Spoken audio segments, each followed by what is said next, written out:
दोस्तों अभी हम आए हुए हैं नालंदा जिले के सोन भंडार स्थल पे।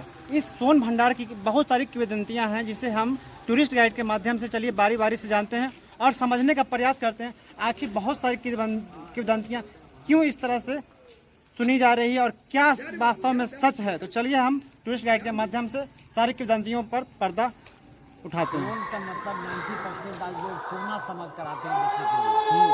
सोन का मतलब सुरंग होता है। सोन का मतलब सुरंग सुरंग। सुरंग जी। जब ब्रिटिश का समय आया तो ये जो सामने में जंगला दिख रहा है उस जंगला से तोप लगाकर तोड़ना चाहा लेकिन टूटा नहीं, दरवाजे को बददाग होकर रह गया। भारत सरकार तोड़ने का कोई कोशिश किया नहीं। क्यों? अभी तो आप कह रहे थे यहाँ पे सोन भंडार नाम है इसका, सोन यहाँ पे सोना का भंडार कोई है नहीं और फिर कह रहे हैं कि यहाँ पे रखा हुआ है बारूद से तोड़ने का प्रयास। क्यों तोड़ने का प्रयास किया था जी इसको? ऐसा माइथोलॉजी है, दंत कथा है, इसका कोई इतिहास में वर्णन नहीं है। वर्णन नहीं है जी। तो ब्रिटिश सरकार ने तोप लगाया लेकिन टूटा नहीं। भारत सरकार तोड़ने का कोई कोशिश किया नहीं। तो माइथोलॉजी तो सच भी हो सकता है कि सोन भंडार जब नाम है तो सोना का भंडार हो भी सकता है। ये भी तो माइथोलॉजी है, ये भी तो सत्य हो सकता है। थोड़ा सा 2 मिनट हमको और मौका जी दीजिए। बिल्कुल बिल्कुल स्पष्ट कर दूंगा। जंगल झाड़ी मिट्टी में ढका हुआ था। एशिया महादेश का द्वितीय विश्वविद्यालय हुआ नालंदा, प्रथम विश्वविद्यालय हुआ तक्षशिला अफगानिस्तान में चला गया है जिसका राजधानी बेलूचिस्तान हुआ। तृतीय विश्वविद्यालय हुआ विक्रमशिला जो भागलपुर में है सर। तो नालंदा में 2 चाइनीज विद्यार्थी थे, शाहजहान और हुइनसंग साहब जब भारत भ्रमण यात्रा किए तो उनके भारत भ्रमण यात्रा के रिपोर्ट पर यहाँ की खुदाई जो है 1905 में लॉर्ड कनिंघम और मार्शल साहब ने करवाए तो 2 गुफाएं मिली। पश्चिमी गुफा, पूर्वी गुफा। इस पश्चिमी गुफा के भीतर एक दरवाजे का निशान है और दरवाजे के पीछे ऐसा इतिहास है कि 3 माइल की लंबी गुफा है, सुरंग है। उधर आपका सप्तधारा ब्रह्म कुंड हुआ तो सप्तधारा ब्रह्म कुंड के बगल से 565 सीढ़ी ऊपर पहाड़ चढ़ जाइए। पहाड़ का नाम है वैबहारगिरी। इस वैबहारगिरी पहाड़ी के ऊपर में सप्तपर्णी गुफा है। तो सप्तपर्णी गुफा का अंडरग्राउंड रास्ता यहाँ तक बताया गया है। और ऐसा बौद्ध साहित्य में स्टेटमेंट है कि जब भगवान बुद्ध का महापरिनिर्वाण कुशीनगर में हुआ, उनके मृत्यु के 3 महीना बाद 500 भिक्षुओं का प्रथम बौद्ध महासंगीति सभा राजगिरी सप्तपर्णी गुफा के भीतर हुई और बौद्धों की 3 धार्मिक पुस्तकें लिखी गई, सुत पिटक, विनय पिटक और अभिधम मतलब त्रिपिटक। लेकिन ऐसी किंवदंतियां हैं, मैथोलॉजी है सर कि 2600 पूर्व मगध का राजा बिंबिसार थे। तो राजा बिंबिसार का गुप्त धन खजाना रहा होगा। अब वो दरवाजा बन जाने का किंवदंतियों के आधार पर इतिहास इस प्रकार आ रहा है कि बिंबिसार का बेटा अजातशत्रु पैसे के लालच पे अपने पिता को कैद कर कारागार में बंद कर जब तड़पा कर मरवा डाला। ये कारागार जो है झूले वाली लाइन में है। तो राजा बिंबिसार की पत्नी जो थी कौशल्या गुस्से में आकर खजाना जैन मुनि गौतम स्वामी को सौंप गए। लेकिन वो तो साधु थे, धन का जरूरत था नहीं। वो अपनी तपस्या के बल पर ऊपर से पत्थर का दरवाजा बंद किए और भीतर में एक मंत्र लिख दिए कि लिपि जो विद्वान पढ़ेंगे तो वो दरवाजा आप पे आप खुल जाएगी। लेकिन सर लिपि किसी ने पढ़ा नहीं। जब ब्रिटिश का समय आया तो ये जो सामने में जंगला दिख रहा है उस जंगला से तोप लगाकर तोड़ना चाहा लेकिन टूटा नहीं, दरवाजे को बददाग होकर रह गया। भारत सरकार तोड़ने का कोई कोशिश किया नहीं। क्यों?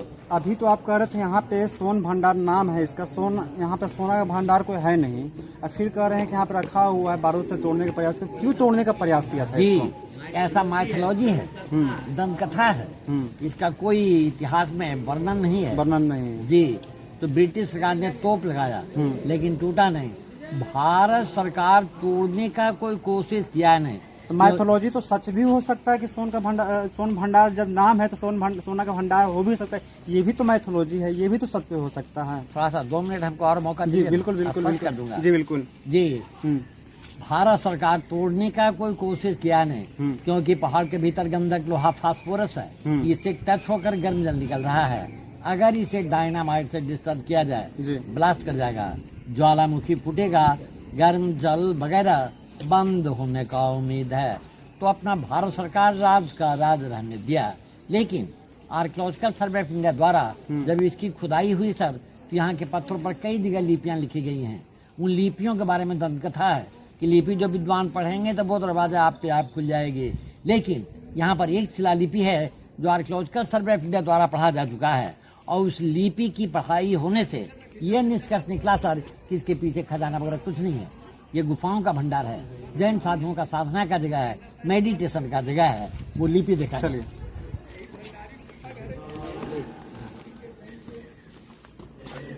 यही देखिए शिलालिपि है। ये शिलालिपि आर्कियोलॉजिकल डिपार्टमेंट द्वारा पढ़ा जा चुका है। ये आपका गुप्त ब्राह्मी है। गुप्त काल में गुप्त ब्राह्मी चलता था, उसमें स्क्रिप्ट होता, ब्राह्मी लैंग्वेज होता संस्कृत, और ये उल्टा पढ़ा जाता जैसा कि उर्दू में पढ़ा जाता है। तो इसका संस्कृत में अनुवाद इस प्रकार हुआ है: निबाना लभाए, तपस्वी योग्य, शुभ गुहे, अरहंत प्रतिमा प्रतिष्ठा थे, आचार्य रत्नम मुनि भैरदेवा, 3rd सेंचुरी एडी। इस लिपि का जब पढ़ाई हुआ सर तो हिंदी में रूपांतर इस प्रकार हुआ है कि गुप्ता पीरियड में जैन मुनि भैरव देव साधना मुक्ति परिनिर्वाण एवं जैन धर्म प्रचार के उद्देश्य से ये पहाड़ काट कर 2 गुफा बनवाए और यहाँ के पत्थरों पर जैन तीर्थंकरों का मूर्ति खुदवाए। तो आर्कियोलॉजिकल सर्वे करने वालों का कहना है कि इसके पीछे खजाना वगैरह कुछ नहीं है। ये गुफाओं का भंडार है, जैन साधुओं का साधना का जगह है, मेडिटेशन का जगह है। जैसे यहाँ पर देखिए, तो इसमें तीर्थंकर भगवान पार्श्वनाथ का प्रतिमा, इनके माथे के ऊपर 7 सर्पों का फन था। मुस्लिम पीरियड में बख्तियार खिलजी ने नष्ट किया, और गुफा के बाहरी भाग पर बारंडा थी। तो ये बारंडा 1934 के बिहार में दलकथा है सर, इधर ये दरवाजा है, लेकिन आर्कियोलॉजिकल सर्वे करने वालों ने इसे छेनी का दाग प्रमाणित किए हैं। दरवाजा है नहीं। अगर दरवाजा होता तो यहाँ तक तो देखिए लाइन है, ये लाइन आपका नीचे तक नहीं है। अगर दरवाजा होता तो ये तो लाइन है, सीधा इसमें ज्वाइन करना चाहिए। अब यहाँ पर आर्कियोलॉजिकल वालों ने स्पष्ट कर दिया है कि दोनों एक ही पत्थर है, अर्थात छेनी का दाग है, किसी ने छेनी से फुटकार दिया है। अंग्रेज सरकार का कहना है कि दंत कथाओं के आधार पर लोगों का धारणा है कि अंग्रेज सरकार खिड़की से तोप लगाया तो दाग होकर रह गया। लेकिन भारतीय प्रत्युत्तर सर्वेक्षण वालों का कहना है कि कैंडल का दाग है। जाड़े के दिनों में विदेशी लोग आते हैं, तिब्बतियन लोग आते हैं, तो कैंडल वगैरह जलाकर यहाँ पर आस्था ऐसा है पूजा करते हैं कि कैंडल। यही देखिए शिलालिपि है जिसके बारे में ऐसा हवा फैल गया है, मैथोलॉजी है कि लिपि जो विद्वान पढ़ेंगे तो वो दरवाजा आप पे आप खुल जाएगी। कौन सा लिपि कहाँ पे? जी, लेकिन आर्कियोलॉजिकल सर्वे करने वालों ने जब उसे दरवाजा प्रमाणित ही नहीं किया सर, तो फिर खुलने का सवाल कहाँ उठता है। ये संखलिपि है। संखलिपि का पढ़ाई पूरे विश्व में हुआ नहीं, क्योंकि प्राचीन जमाने में जितनी पुस्तकें होती थी वो नालंदा लाइब्रेरी में रखी जाती थी। जब 1199 में बख्तियार खिलजी का नालंदा यूनिवर्सिटी पर आक्रमण हुआ, वो द्वार लगा दिए। 6 महीना वहाँ चलता रहा सर, तो वहाँ की लाइब्रेरी जो थी रत्न दधी, रत्न रंजन और रत्न सागर, ये तो जल गई। उन भाषाओं में संखलिपि का आज तक कोई पढ़ाई हुआ नहीं। इधर आइए,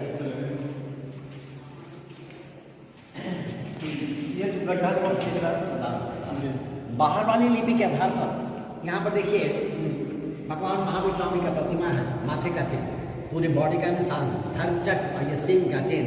क्योंकि गुप्ता पीरियड में जैन धर्म में 2 भाग हुआ था, दिगंबर और श्वेतांबर। उन्होंने भैरव देव स्वामी ने यहाँ के पत्थरों पर तीर्थंकरों का मूर्ति खुदवाया। नीचे में 1.5 गड्ढा दिख रहा है, इसमें आपका 23वें तीर्थंकर पारसनाथ, और ऊपर में आदिनाथ का मूर्ति था कीमती पत्थर का। इसे निकालकर भारत सरकार ने नालंदा म्यूजियम में रखा, बगल वाली खाका में।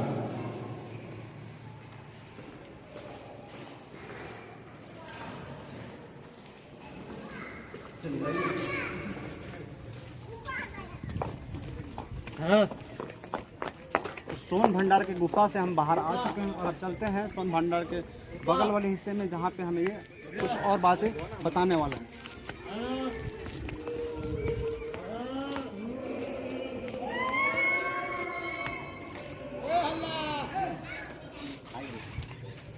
उन्हीं से 5 की खुदाई में कनिंघम और मार्शल साहब को इस पूर्वी गुफा से और भी क्लियर सर्टिफिकेट मिला सर कि इसके पीछे खजाना वगैरह कुछ नहीं है। जैन साधुओं का साधना का जगह है, मेडिटेशन का जगह है। क्योंकि जैसा मैंने पहले बताया कि गुप्ता पीरियड में जैन धर्म में 2 भाग हुआ, दिगंबर और श्वेतांबर।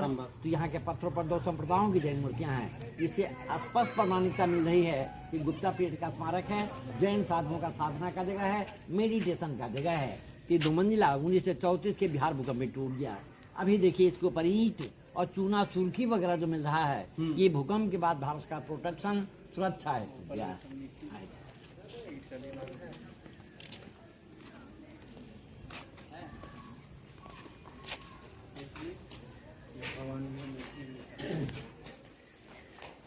अब यहाँ पर देखा जाए एक कमल फूल का चिन्ह दिख रहा है, लेकिन ये दोनों प्रतिमा डैकेट पोस्टर में है, बिना वस्त्र का है। दिगंबर छठे तीर्थंकर पद्म प्रभु, हाथी का चिन्ह, दूसरा तीर्थंकर श्वेतांबर अजीतनाथ स्वामी और इसी का 2 मूर्ति श्वेतांबर 24वां तीर्थंकर भगवान महाविशा में। मुस्लिम पीरियड में बख्तियार खिलजी ने नष्ट किया। एक यहाँ पर मेरा प्रश्न उठता है सर कि यहाँ का राजा फर्स्ट ऑफ ऑल वृद्धरसन थे। राजा वृद्ध का पुत्र हुए जरासंध, जरासंध का पुत्र हुए सहदेव, सहदेव के बाद मगध बहुत समय तक खाली पड़ गया। बुद्ध और भगवान महाविशामी के समय में यहाँ का राजा हुए बिंबिसार, बिंबिसार का बेटा जासवंत और जासवंत का बेटा उद्यन। तो उस समय प्राचीन महल कहाँ रहा होगा? कि इस मगध का प्राचीन नाम का गिरी ब्रज, तो गिरी का होता पहाड़ और ब्रज का होता बासियों। यहाँ पर 5 पहाड़ियाँ हैं, विपुलगिरी, रत्नागिरी, उदयगिरी, सोनागिरी और व्यवहारगिरी हुआ सर। अब ऐसा अनुमान लगाया जाता है कि इसी 5 पहाड़ियों के भीतर इन राजाओं का राजभवन रहा होगा, लेकिन हमेशा प्रकृति का आपदा भूकंप आता रहा। राजधानी बदलकर पाटलिपुत्र चली गई, प्राचीन महल जंगल झाड़ी मिट्टी में दब गया और नया राजगिरी जो है सर ये बस स्टैंड के पास बसा हुआ है। अभी आप बता रहे थे कि जिस प्रकार नालंदा विश्वविद्यालय की खुदाई के बाद पुरातत्व विभाग के द्वारा पता लगाया गया कि वर्षों तक ये धरती में दबा हुआ था, उसी प्रकार सोन भंडार की भी कहानी है कि वर्षों तक जमीन में दबा हुआ। ऐसा भी तो हो सकता है राजा महाराजाओं का घर भी जो बता जरासंध उदयन, इन लोगों का भी अभी घर और महल कहीं पता नहीं चला। देखिए जो खुदाई में मिला है जी, वो आज हम लोग देख रहे हैं, अवशेष जो है जंगल झाड़ी मिट्टी में ढका हुआ। खुदाई करने के बाद में भी भवन का निर्माण। अभी आप देख रहे थे हमारे साथ थे टूरिस्ट गाइड, ये बता रहे थे सोन भंडार के रहस्यों के बारे में और आप बारीकी से समझ रहे थे सोन भंडार के बारे में। इसी तरह की वीडियो देखने के लिए हमारे चैनल को लाइक कीजिए, सब्सक्राइब कीजिए और शेयर कीजिए।